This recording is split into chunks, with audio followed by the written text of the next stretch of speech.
अस्सलाम वालेकुम everyone, welcome back to नाज किचन। तो कैसे हैं आप सब लोग? उम्मीद करती हूँ सब खैरियत से होंगे। आज मैं आपके साथ बहुत ही मज़ेदार से मूंग की दाल के हलवे की रेसिपी शेयर करूँगी। बहुत सारे हलवे आपने ट्राई किए होंगे, अगर ये हलवा नहीं ट्राई किया तो ज़रूर ट्राई कीजिएगा। इतना टेस्टी बनता है कि आपने एक दफ़ा खा लिया तो आपका हाथ नहीं रुकेगा, मुँह में घुल जाने वाला हलवा बनता है। और बनाना इसको इतना आसान है कि ना आपको घंटों भिगोने की ज़रूरत है, बहुत ही झटपट बन जाएगा। जब भी बनाने का दिल चाहे तो फटाफट से आप बना सकते हैं। तो रेसिपी को फुल वॉच कीजिएगा। तो चलिए इस रेसिपी को स्टार्ट करते हैं। यहाँ मैंने मूंग की दाल ली है 1 कप, और कोई भी आप कटोरी सेट कर लें, कप सेट कर लें, उससे आप 1 कप ले लीजिएगा। और इसको अच्छी तरह से हम धो लेंगे। और ये जो इसका मैला पानी निकलेगा दाल का, इसको 2-3 दफ़ा आपने इस तरह से धो लेना है जब तक इसका पानी साफ़ ना हो जाए। ये देखिए, जब इस तरह साफ़ इसका पानी हो जाए उसके बाद एक छन्नी रख के और उसके बाद इसका सारा पानी आपने छान लेना है। और भिगोने की ज़रूरत नहीं है, बस सिंपल इसको धो के और छन्नी में डाल देंगे और बस इसका सारा पानी जब ड्रेन हो जाए उसके बाद हम आगे का प्रोसेस करेंगे। तो ये देखिए, दाल बिल्कुल साफ़ हो गई है। तो अब एक कढ़ाई ले लेंगे, उसके अंदर हम ये जो दाल हमने धो के रखी थी सारी इसमें डाल देनी है। और बिल्कुल लो फ्लेम आपने रखनी है, तेज़ आंच नहीं करना, बिल्कुल लो फ्लेम पे आपने इसकी हल्की से इसको रोस्ट करना है। और ये हल्का सा इसका कलर चेंज हो जाए, ब्राउन सा हल्का सा हो जाएगा, बहुत डार्क ब्राउन नहीं करना आपने, जलाना नहीं है, हल्का सा आपने यहाँ पे इसको गोल्डन सा कलर दे लेना है। तो ये देखिए, हल्का सा इसका गोल्डन कलर हो गया है और दाल की अच्छी सी यहाँ पे भुनाई हो चुकी है। तो बस इस तरह से जब हो जाए तो उसके बाद हम इसको ठंडा कर लेंगे और उसके बाद इसको हम पीस लेंगे। तो आप ग्राइंडर जो आपके पास हो, चॉपर, उसके अंदर आप इसको पीस लें। तो ये देखिए, यहाँ मैंने इसको डाल लिया है। तो ये मैं हाफ़ हाफ़ करके पीसूँगी, हाफ़ अभी रखी हुई है, हाफ़ का मैं पाउडर बना लूँगी। और पाउडर आपने किस तरह बनाना है मैं आपको आगे दिखाती हूँ। दरदरा सा रखना है, बिल्कुल फाइन पाउडर नहीं बनाना। दरदरा सा रहेगा तो बहुत अच्छा हलवे में टेक्सचर आता है। अब यहाँ पे मैंने 1 कप घी यूज़ किया है, 3 टेबल स्पून मैंने अभी डाले हैं, पूरा 1 कप घी यहाँ पे यूज़ होगा। तो अभी 3 टेबल स्पून मैंने घी डाल के और उसके अंदर बादाम और काजू डाल दिए हैं। अपने हिसाब से आप ले लें जितना आपको पसंद हो। और उसके बाद इसको हल्का सा फ्राई कर लेंगे, इससे ये बहुत अच्छे क्रिस्पी से हो जाएंगे। तो बस 2-3 मिनट आपने इसको फ्राई करना है, कलर बहुत ज़्यादा चेंज नहीं करिएगा।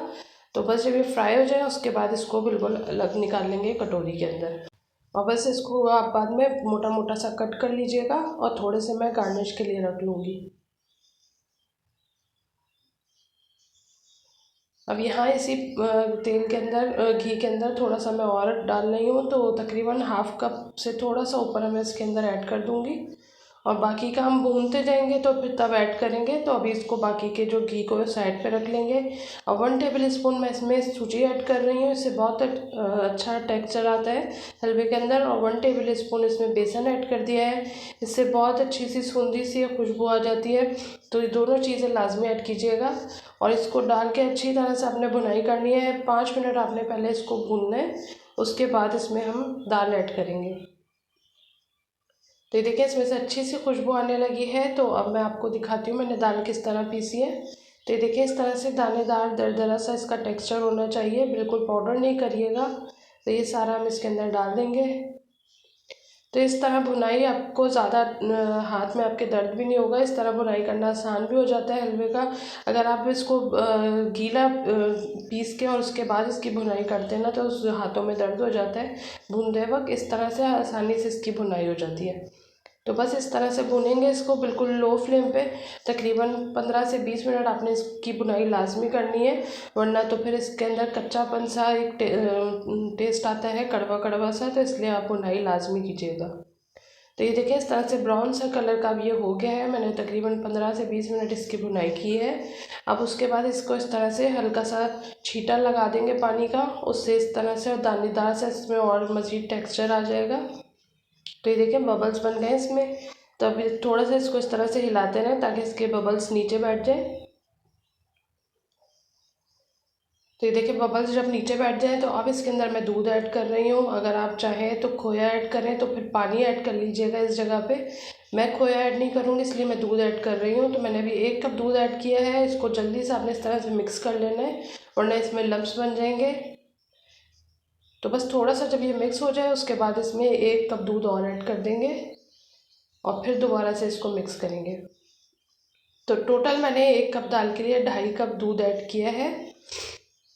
और अगर आप पानी ऐड करेंगे यहाँ पे तो 2.5 कप ही पानी ऐड कीजिएगा और खोया ऐड कर लीजिएगा तकरीबन 250 ग्राम। मैंने यहाँ पे खोया ऐड नहीं किया, दूध की वजह से इसमें बहुत अच्छा टेस्ट और टेक्सचर बन जाता है, तो इसलिए मैंने दूध ऐड किया। तो यहाँ पे डाल के दूध और दोबारा से मैंने 1/2 कप इसमें ऐड किया है, तो तकरीबन 2.5 कप दूध यहाँ पे मैंने ऐड कर लिया है। अब इसको इस तरह से प्रेस करते करते आपने अच्छी तरह से मिक्स करते जाना है ताकि इसमें कोई लम्स वगैरह ना रहे, और इसको अच्छी तरह से आपने भूनना है। अभी ये वाइट आपको नज़र आ रहा है, ऐसे ऐसे इसका कलर भी चेंज हो जाएगा। तो यहाँ मैं इसकी बुनाई कर रही हूँ, तो साथ ही मैंने इसके अंदर चीनी भी ऐड कर दी है, तो मैंने 3/4 कप चीनी ऐड की है। अगर आप ज़्यादा तेज़ मीठा खाते हो तो 1 कप चीनी इसमें ऐड कर सकते हैं। तो 1 कप चीनी और 1 कप घी और 1 कप ही इसमें दाल आप ऐड करेंगे, तो ये परफेक्ट रेशो रहता है। मैं ज़रा कम मीठा खाती हूँ इसलिए मैंने 3/4 कप इसमें चीनी ऐड की है।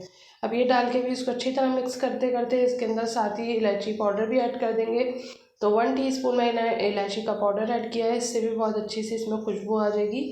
तो बस अब डाल के इसकी भुनाई आपने करनी है, लो फ्लेम रखना है और थोड़ा सा इसको आप भुनेंगे तो ये जो वाइट टेक्सचर इसका आपको नज़र आ रहा है, कलर वाइट है, ये सारा ब्राउन से कलर में आ जाएगा। इतना आपने इसको भूनना है और थोड़ा सा सिमट जाएगा, पैन को छोड़ देगा, इतनी भुनाई करनी है हमने इसकी।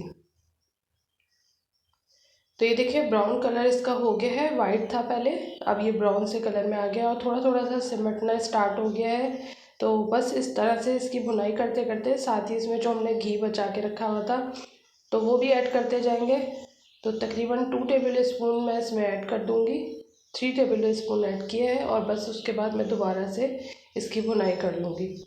तो अब ये जो बाकी का घी है ये भी इसमें चला जाएगा।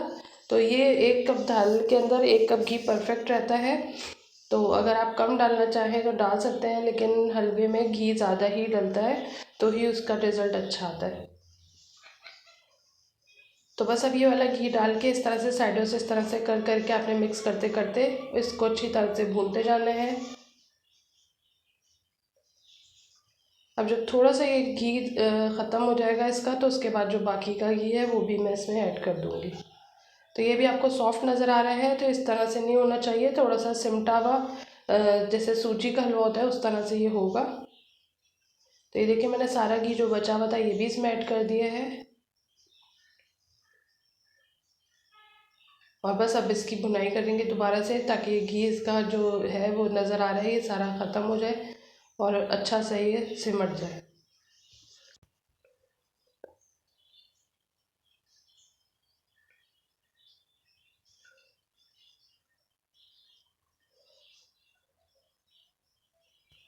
यहाँ देखें इसकी भुनाई हो गई है बस अब अच्छी तरह से। तो अब इसके अंदर जो मैंने नट्स थे ये कट करके रखे हैं, बस ये डाल के इसको मिक्स करेंगे 1-2 मिनट के लिए और बस उसके बाद इसको सर्व कर लेंगे। तो ये देख सकते हैं हलवे का टेक्सचर इस तरह का होना चाहिए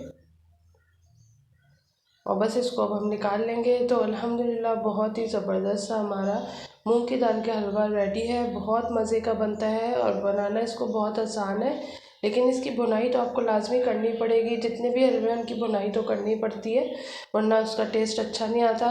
तो बहुत मज़े का, बिल्कुल मुंह में घुल जाने वाला आपका मूंग की दाल का हलवा बिल्कुल रेडी है। ज़रूर ट्राई कीजिएगा, बहुत ही मज़े का बनता है। और आपने अगर चने की दाल का हलवा खाया है तो एक बार मूंग की दाल का हलवा भी ट्राई कीजिएगा, इंशाल्लाह आपका हाथ नहीं रुकेगा। अगर घर में कोई दावत हो तो आप लोग घर में इस दावत में ज़रूर बनाइएगा, इंशाल्लाह इम्प्रेस हो जाएंगे आपके जो मेहमान हैं।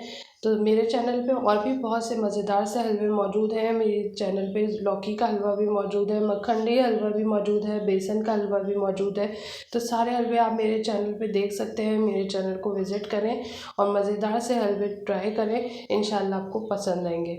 तो उम्मीद करती हूँ आज की वीडियो आप लोगों को पसंद आई होगी। वीडियो पसंद आए तो लाइक करना बिल्कुल नहीं भूलिएगा, अपनी फैमिली और फ्रेंड्स में शेयर भी ज़रूर कीजिएगा। मुझे दुआ में याद रखिएगा। नेक्स्ट वीडियो में मिलूँगी एक नई और ज़बरदस्त रेसिपी के साथ। Thanks for watching. अल्लाह हाफिज़।